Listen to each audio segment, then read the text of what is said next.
ឈាមបៀមទុកព្រោះតែអាត្មាជឿលងចិនដាទៅលើស្រីម្នាក់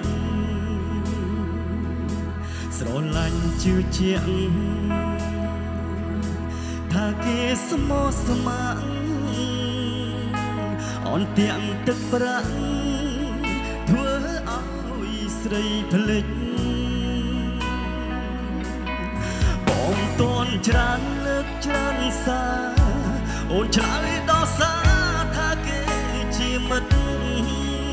បងក៏មិនដេញដោលព្រោះជឿចិត្តព្រោះបងមិនដែលគិតថាស្រស់ជីវ៉ាអូនជេរក្បត់ដឹងទេបងក៏ជាហត់តាមចាំអូនក្បត់ស្រីស្បត់បងពីច្រើនឆ្នាំតែគ្មានន័យសំស្រីព្រោះអូនមានថ្មីស្នេហ៍កូនសេដ្ឋីវ័យក៏មានរូបបងក្របាត់ត្រឹម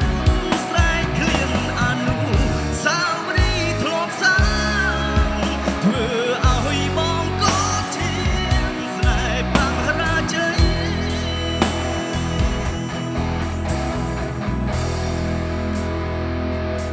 បើមិនស្រឡាញ់អាណិតធ្វើអ្វីបងមិនយល់ន័យពាក្យថាអាណិតថ្ងៃនេះអោបខើសូមផ្ញើជីវិតថ្ងៃស្អែកបដូរចិត្តថាមិនប្រាកដតើពាក្យមួយណាជាពាក្យពិតឲ្យបង